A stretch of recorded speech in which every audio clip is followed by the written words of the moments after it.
Welcome. You're listening to Sports Econ 101, the show where we discuss sports topics from a business perspective. I'm your host, Edward Brown, along with my co-host, Vern Glenn of CBS affiliate KPIX TV in San Francisco, and Russell Jackman. At each commercial break, we are going to ask a sports trivia question. And since baseball is right around the corner, famous baseball quotes. Let's see if you guys know your famous baseball quotes. There's no crying in baseball. That's right. Well, that's Tom Hanks, right, from A League of Their Own. That's right. I actually liked. I thought it was a great movie. Really enjoyed that. Really like Gina Davis in there. How about Bull Durham? Hey, get a hit crash. Shut up. Yeah. You know what I love is the part where they show the women like on camera, and they show the pretty girls, and then when the one who's a real power hitter, not so good looking, she's like way in the back. And also just a bit outside. Yeah, Major League. Major League. Now these are going to be these are a little bit harder. Okay. A little bit harder. All right. And this Sports Econ 101 is sponsored by Pacific Private Money, still providing mortgage investments that are currently yielding over 7.5%. They are secured by real estate. That doesn't get any more conservative than that. Hey, when we check them out at pacificprivatemoney.com. When we come back, you definitely got to talk about Patrick Mahomes. Yep. Kind of hit the jackpot, huh? He sure did. All right. The Indians and the Redskins finally are going. Looks like they're going to change their names. All right. And Floyd Mayweather's sports entity, who he was the highest paid athlete I think last year. He received part of the Paycheck Protection Program loans that the government was graciously handing out. Oh yeah, sure. You gotta love that. Also, a little controversy here with Deshaun Jackson. I don't know if you heard what he said. Well, the I want to get your guys' wow. take on that. All right. So stay with us. Sports Econ 101. We'll be right back with some interesting information. Welcome back to Sports Econ 101. Again, I'm Edward Brown, your host, along with Russell Jackman and Vern Glenn.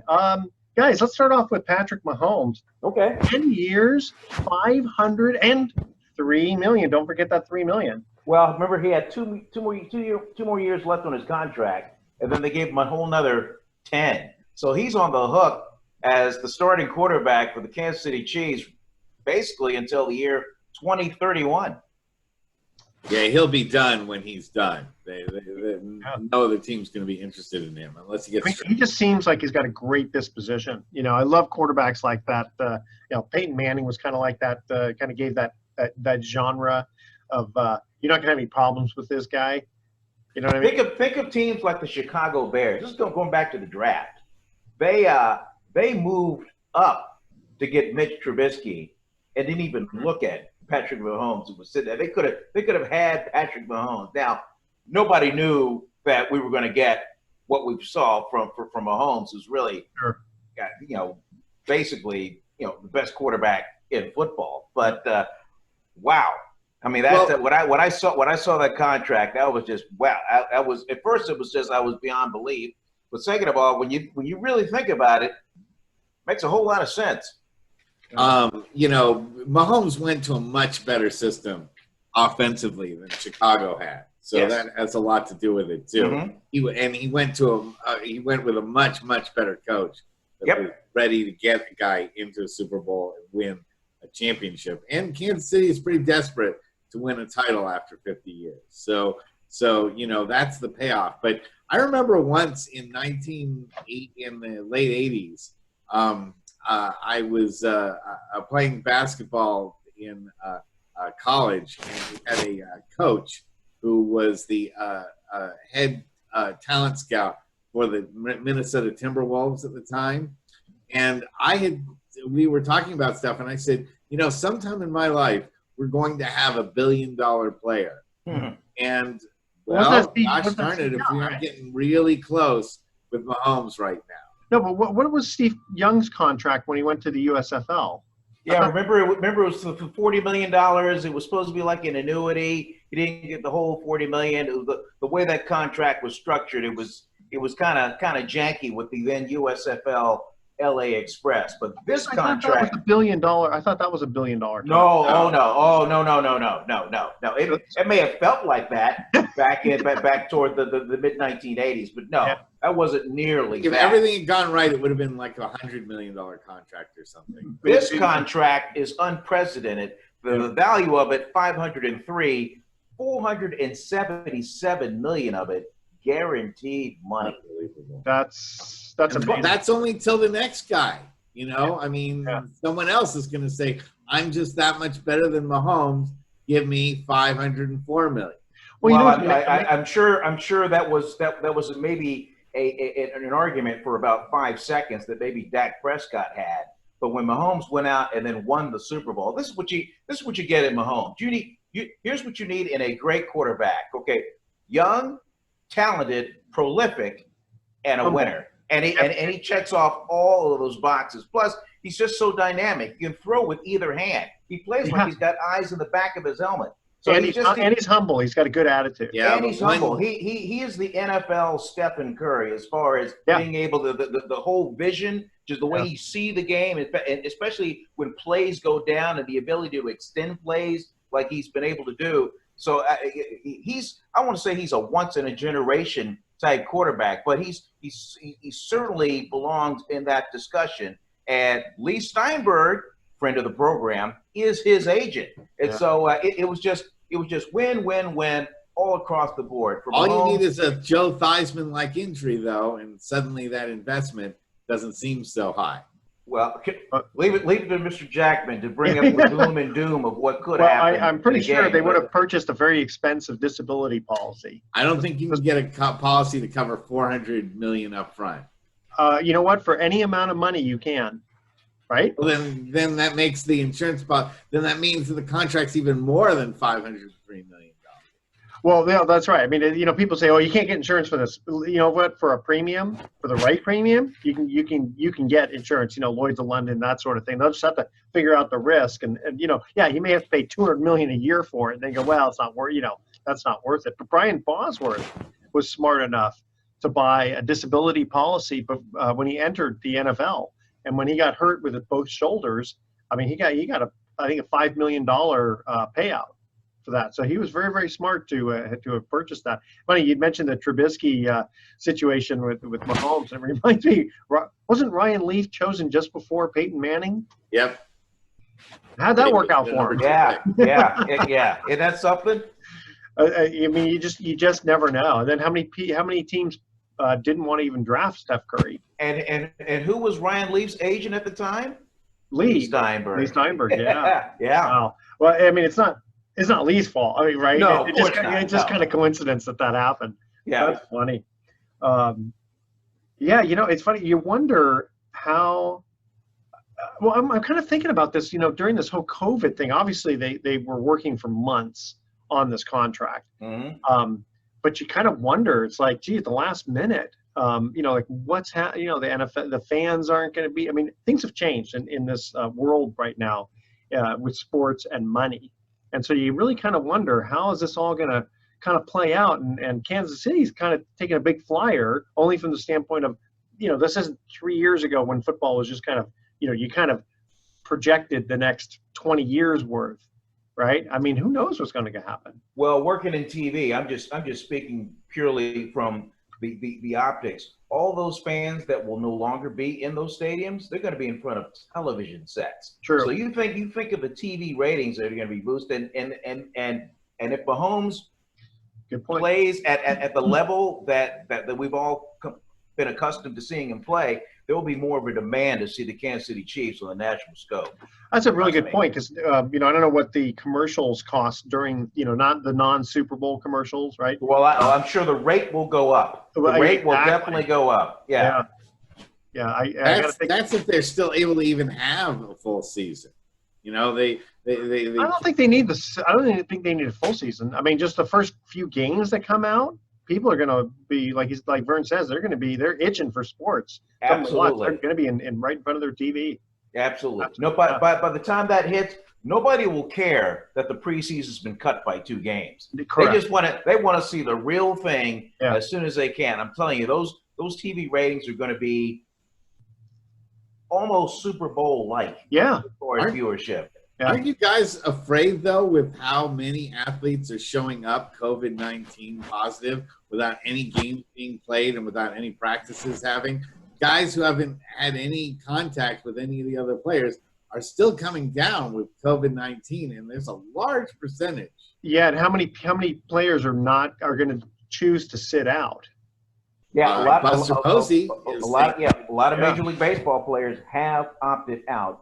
Buster Posey says he's been talking to his wife about seriously considering opting out himself. He's in practice now, but we will see. And how about Major League Soccer, which is already in the bubble in Florida, and you've got one team that now has to pull out of the bubble because 10 players tested positive. Wow, this is we could easily see that with football. We could see football. I mean, that guys spitting and sweating and all that kind of stuff. You guys, we're going to cut to our first commercial trivia question. We're talking famous baseball quotes. Let's see. When you play this game for 20 years, go to bat 10,000 times, and get 3,000 hits, you know what that means? You've gone 0 for 7,000. I like that quote. Who said that? All right. Email Edward at SportsEcon101 the answer to this question. Talking this one happens to be that's right. They're all baseball quotes. When you play this game for 20 years, go to bat 10,000 times and get 3,000 hits. You know what that means? You've gone 0 for 7,000. All right. Which famous baseball player said that? Stay with famous baseball. That's all we get. No other clues. Era. No, it just. Well, you got to figure. Okay, he played for 20 years. Yes. Right? Well, a lot. And he got 3,000 hit. He got at least 3,000 hits. Okay. Okay, that's a pretty good one. That's a pretty good list, though. It is, but I'll give you maybe a hint if you can't figure it out. All right, stay with us. Right. Econ 101. We'll be right back. Well, welcome back to Sports Econ 101. Again, I'm Edward Brown, your host, along with Vern Glenn and Russell Jackman. Here is our first trivia question. Talking famous baseball quotes. When you play this game for 20 years, go to bat for 10,000 times, or go to bat 10,000 times and get 3,000 hits. You know what that means? You've gone 0 for 7,000. Who said that? Sounds like a Mickey Mantle type thing to say. No, and it's funny because I thought originally it was Ted Williams, but I don't think he didn't get 3,000 hits. I don't think he got 3,000 hits. Yeah. Wow. Think of the Reds and the Phillies. That's it. Yeah, I was about to say that sounds like something that Mike Schmidt would have said, or Johnny Bench. No. No. Who's the all-time hit leader? Pete Rose said that? Pete Rose said that. Rose said that. Yeah. Okay. Well, yeah, that's a guy that's good with numbers. Yeah. As we've seen. I was gonna say that's a pretty humble statement for a guy like him. You know, I like that. All right, you guys. Okay, before we get into other sports here, I've had this joke on here for a while. This really doesn't have anything to do with sports, but it's really funny. So I'm gonna read it out. Okay. So a fleeing Taliban terrorist, desperate for water, was plodding through the desert when he saw something far off in the distance. Hoping to find water, he hurried toward the mirage, only to find a very frail old Jewish man standing at a small makeshift display rack selling ties. The Taliban terrorist asked, "Do you have water?" The Jewish man replied, "I have no water, but would you like to buy a tie? They're only $5. The Taliban shouted hysterically, "Idiot infidel! I do not need such an overpriced Western adornment. I spit on your ties. I need water." "Sorry, I have none. Just ties. Pure silk and only $5. "A curse on your ties. I should wrap one around your neck and choke the life out of you, but I must conserve my energy and find water." "Okay," said the little old Jewish man. "It does not matter that you hate me, threaten my life, and call me infidel. I will show you that I am bigger than any of that. If you continue over that hill to the east for about 2 miles, you will find a restaurant. It has the finest food and all the ice-cold water you need. Go in peace." Cursing him again and desperate, Taliban staggered away over the hill. Several hours later, he crawled back, almost dead, and said, "They won't let me in without a tie."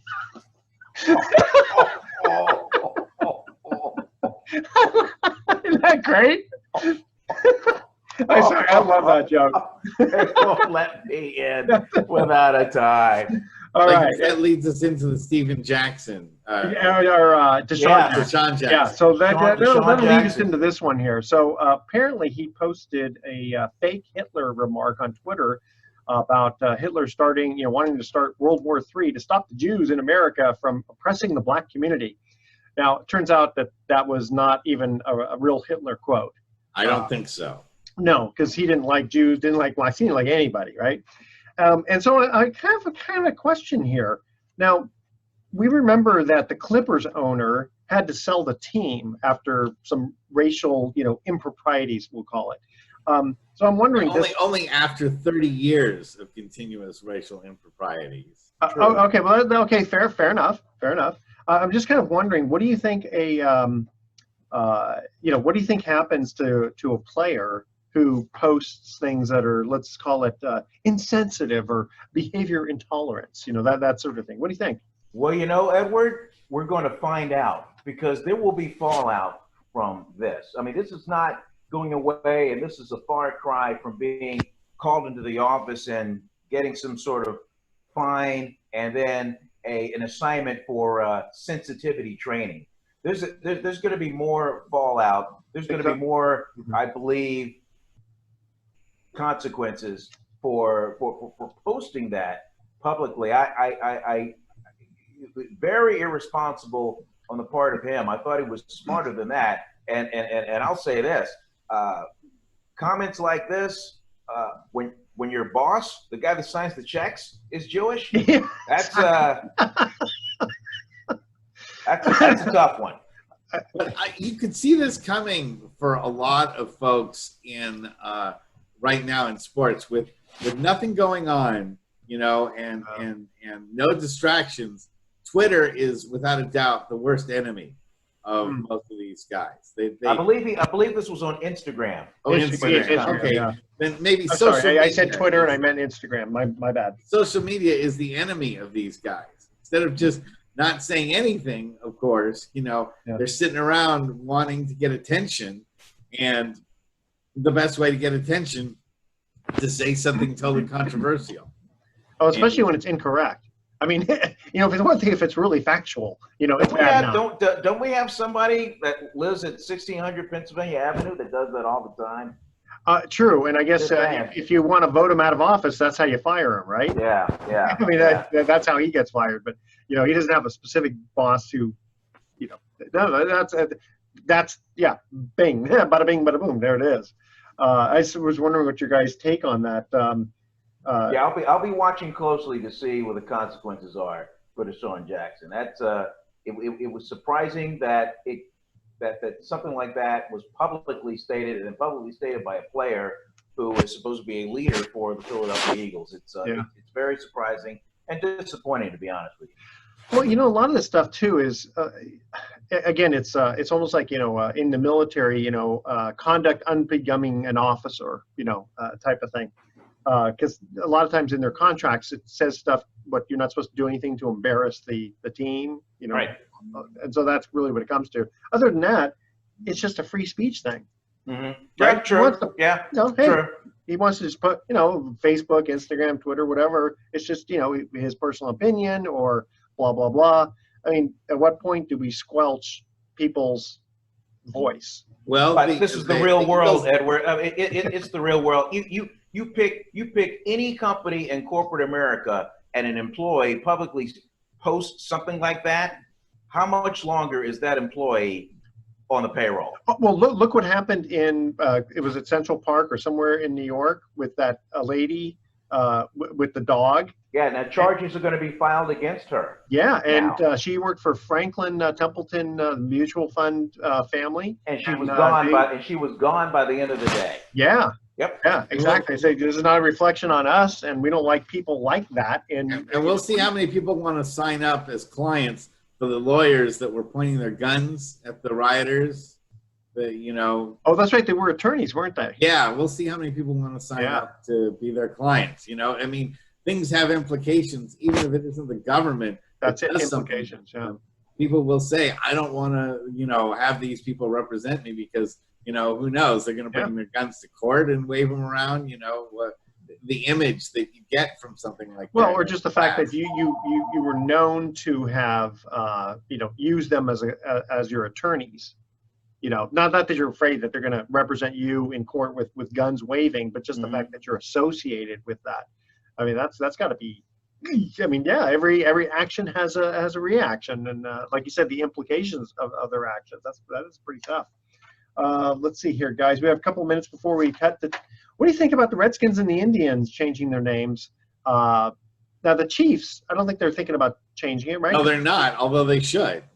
Well, what's wrong? I mean, I'm sure it'll circle around to the Chiefs. But this thing with the Redskins and the Cleveland Indians, this has been going on for years, and it just so happens now in these socially and racially extremely sensitive times that the spotlight is on the Washington Redskins. Now, Daniel Snyder is the owner, and he's under heavy pressure, and he really has been not considering any of this until he started losing money. Yeah, you got sponsors pulling away their money.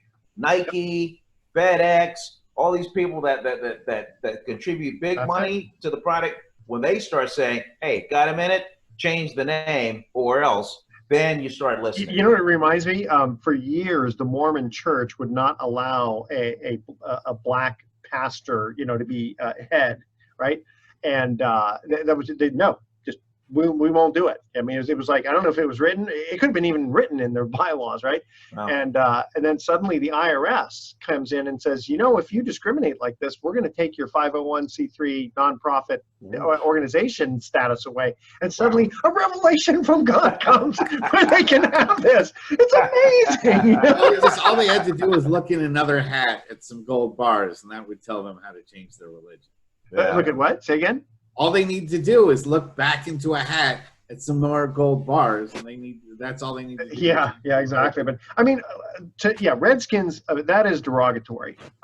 Indians, just not correct because they call them Native Americans because they didn't come from India. But Chiefs, doesn't sound derogatory. What am I? I mean, is it? Oh, it's a stereotype. Oh, so you think? No, I hate that. I hate when the Atlanta Braves do it, and I hate when the Chiefs do it. But I mean, it's the fans. If you have to change it for that, I'm all for it. I hated that. Yeah, because you're right. Maybe that's where the stereotype comes in. Tomahawk chop. Yeah, no. That, and then all the feathers and stuff. And yeah, no, it's ridiculous. And let's face it, Native Americans really aren't involved in football at all. I mean, I guess but either as a Jet, Jim Thorpe. Yeah, Jim Thorpe. Yeah, there you go. The last voted the greatest athlete of the first half of the century. Absolutely. Okay, hold on, guys. We have to get to a second trivia question. Again, famous baseball quotes. On hitting Sandy Koufax, he said, "Trying to hit him is like trying to drink coffee with a fork." What famous baseball player? And he's famous only because you'll know him. But he's not famous like, Babe Ruth famous. But he's obviously someone you'll know. All right, stay with us. You're listening to Sports Econ 101. We're going to be right back. Well, welcome back to Sports Econ 101. Edward Brown here along with Russell Jackman and Vern Glenn. Second trivia question, famous baseball quotes. On hitting Sandy Koufax, this gentleman said, trying to hit him is like trying to drink coffee with a fork.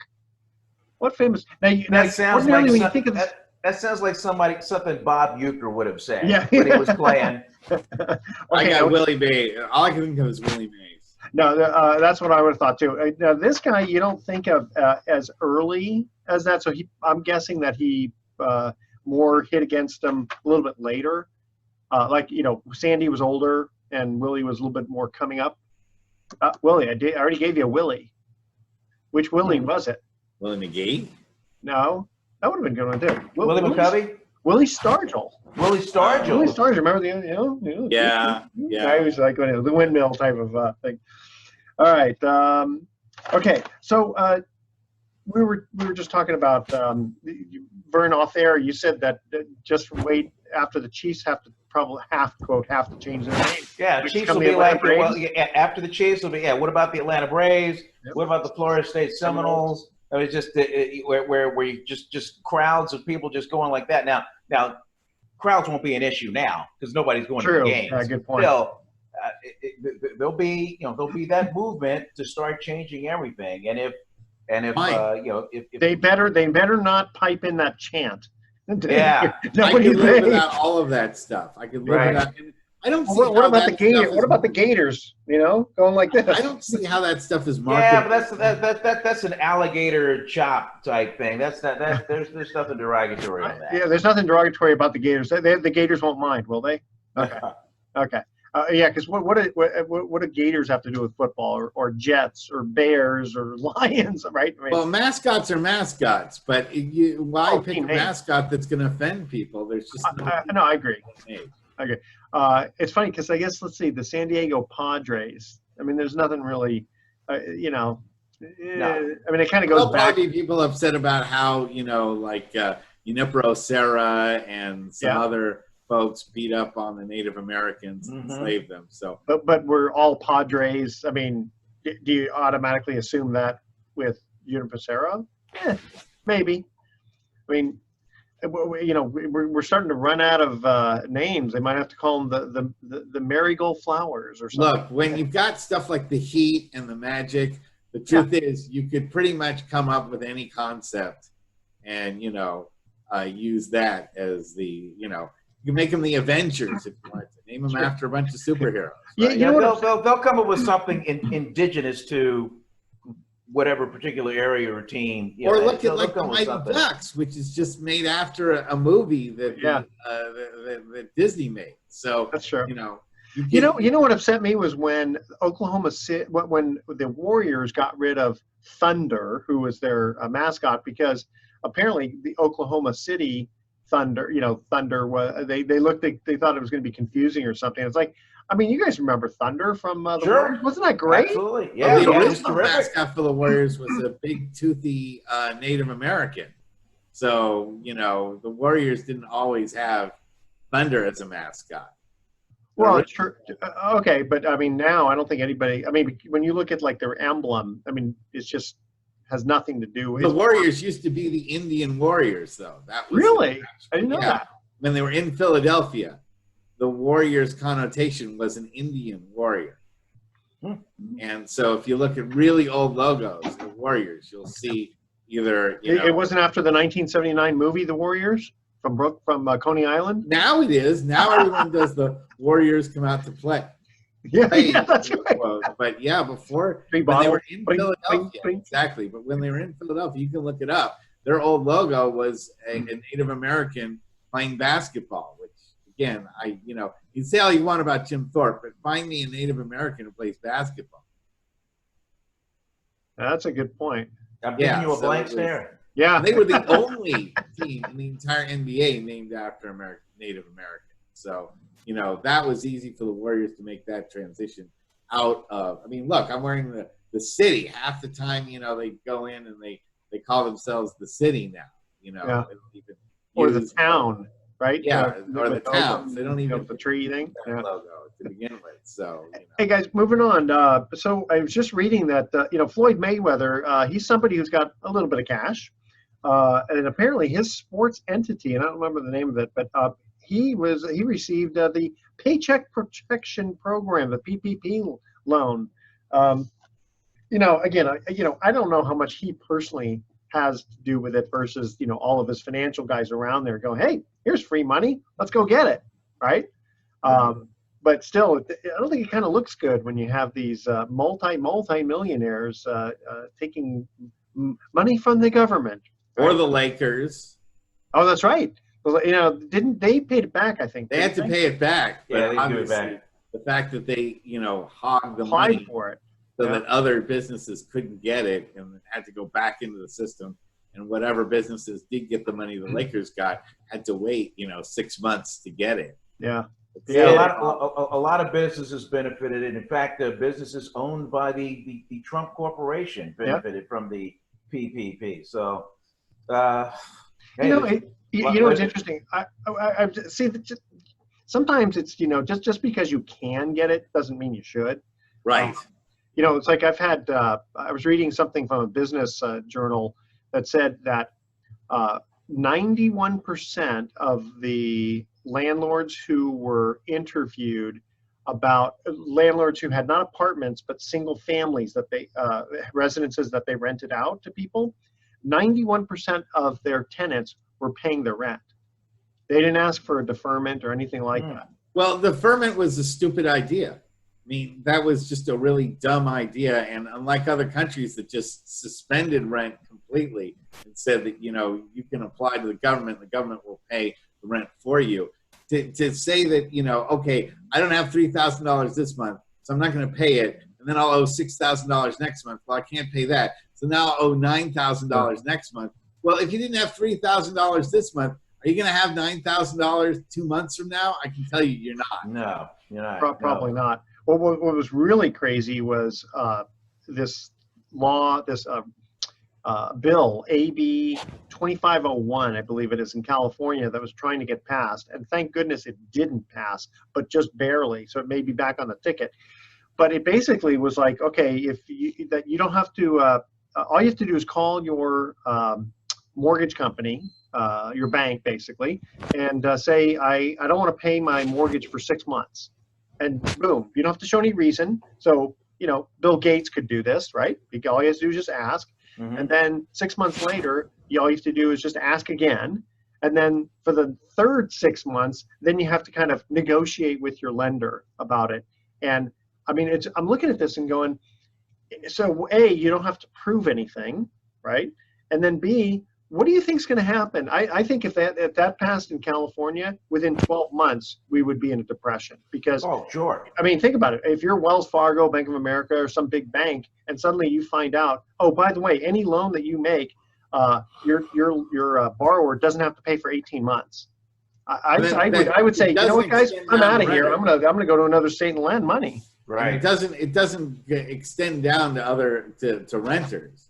We're the ones that are really the most vulnerable in all of this stuff anyway. They don't have any property to leverage. They don't have any way of holding their rent together. And so if you say that the landlords don't have to pay anything, but they could still charge for the renters, then yeah, you're going to really be messing up society. Yeah, I mean, it's kind of a trickle up theory and trickle down theory, you know, because more like trickle sideways. I mean, you can't go to to the utility company or the grocery store and say, oh, by the way, Safeway, which is big out here in California, COVID, I don't have to pay, so I'm just going to pick all the lettuce and tomatoes I want for free because COVID, I don't have to pay, right? I don't have to prove anything, right? Insurance companies, the utilities to keep your TV and cable on, no, I don't have to pay, but you still have to provide the service. Well, that's why the universal basic income has been brought up as a realistic solution. I'm sorry? What is the universal? UBI. Other countries have it, and other countries are doing it right now, like Canada is issuing $2,000 every couple of weeks to everybody so they can continue to pay. They can stay at home, but they can pay their rent, they can pay their expenses. And only in America do we feel that you can't work, yet somehow magically can pay all your expenses for everybody. Well, we did have, like, for the unemployment, right? People were able to collect unemployment. But for people who are self-employed, I mean, what could they do? Did they have, I'm trying to think. We're suffering. What's that? Self-employed. I'm suffering. Yeah. I mean, I hear about Patrick Mahomes and his $503 million, and it makes me sick. In fact, let's go back to that for a minute. What do you think other players are? Do you think they're going to be more jealous of it, or are they going to look at it as like, well, hey, now I can negotiate? Okay, I'm not asking for $500 million, but maybe defensive players are going to target Mahomes, and they are going to want to be the ones that knock him out of the game and say, we basically destroyed the Kansas City franchise by knocking out Patrick Mahomes. I can tell you every defender wants to be the guy that does that, because you'll be able to basically destroy on a legal hit, right? Yeah. I mean, come on. It's not worth being suspended for half the season. Yeah. If you go and just illegally hit Mahomes, and then in pretty much end his season. Yeah, look what Charles Martin did to Jim McMahon when he. That's exactly where I was going with that. That's exactly where I was going with that. I mean, I remember that. I remember watching that play happen. Me too. I still remember it. And I had a little towel that had his number on it. And, I mean, he waited till after the play was over, and then he grabs him and slams him on his shoulder, and it put him out for, I mean, that he was never the same. You could argue that was the end of Jim McMahon. Yeah. So I mean, the same thing could happen to Mahomes. I'm just saying. But well, McMahon had kind of an attitude Mahomes doesn't. But I'm trying to think. Mahomes is a very, very approachable, very likable guy by everybody. Yeah, but there's a means to an end, and guys want to get somebody out of contention. Doesn't matter how nice you are. Well, but okay, if he didn't get $500 million, if he got $10 million a year for a 3-year contract, would they still do it? We've seen bounties. We've seen bounties in football. We know they exist. Yeah, and how those bounties ended up, Mr. Jackman. Yeah, good point. Yeah. Nobody got punished for them. Well, Charles Martin did get suspended. I don't know if he got thrown out of the league, but he got suspended. But I don't think anybody wants to be the Aaron Burr of the NFL. Good point. No, I don't think anybody wants to be known as that. And yes, I'm borrowing the Hamilton term because I just saw it last night for the first time on Disney Plus. Oh, was it good? Oh, fantastic! Because I saw it in San Francisco, and the cast was great. Well, here's the skinny, and this is a brilliant idea by my wife. We adjusted the TV settings so we could get the subtitles throughout the movie performance, so you could never be behind. I mean, you always knew what was going on. In a theatrical performance, you go to a theater. Oh, I mean, those songs, the lyrics are sung so fast. Yeah. No, that's true, and especially wait, what's happening? But you get those subtitles there on the screen, you're like, oh, okay, I can follow along. That is very good smart. idea. Okay, guys, next break. That's a very good idea. I like that. Third trivia question: when asked about the Cubs initially, excuse me, let me try this again. When asked about the Cubs' inability to win a World Series since 1908 or a pennant since 1945, this person responded, well, any team can have a bad century. You remember that quote? Okay, who said that? All right, stay tuned. Sports Econ 101 will be right back with some closing comments. Welcome back to Sports Econ 101. Last time for today, I'm Edward Brown, your host, along with Vern Glenn and Russell Jackman. Our third trivia question, famous baseball quotes. When asked about the Cubs' inability to win the World Series since 1908, so obviously this was more than a few years ago, or a pennant since 1945, this person responded, well, any team can have a bad century. Who was that person who said that? I don't know. Tommy Lasorda? Somebody like that? that? You got the first name right. Shorten it. Tom Seaver? Tom Seaver? No, Tom Troublehorn. Yeah. Oh, okay. But he was a player first and then a manager. Yeah, he played and then he managed the Twins.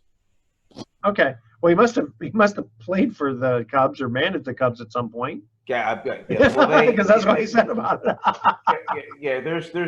There's something in their playing career, their lineage somewhere before they started becoming a coach or a manager. Yeah, because he's not going to play for the Twins, but saying about the Cubs, that's not going to happen. All right, guys, we're going to cut out. Thanks again for a great show. Here's our thoughts for the day. I'm at the age where an all-nighter just means that I don't have to get up to go to the bathroom. I think we're all getting to that age. Yep. And, I'm getting to the age where an all-nighter meant that I ate a burrito that I, at around 11 o'clock that I shouldn't have. You guys remember those? You remember those days? I remember dancing until 4 a.m. one time and still having energy and going. I don't know how I did this.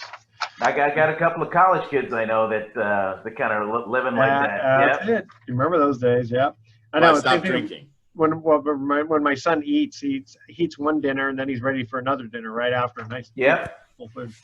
All right, and I'm at the age of forgetting this. And if I won the award for laziness, I would send somebody to go pick it up for me. I thought that was pretty good. Too much effort. That's right. You got the point. All right. So tune in next week to Sports Econ 101. We're going to be discussing sports topics from a business perspective and asking more sports trivia questions. Thanks for listening. On behalf of our team, I'm your host, Edward Brown. We'll see you next week. Good night, America. Adios.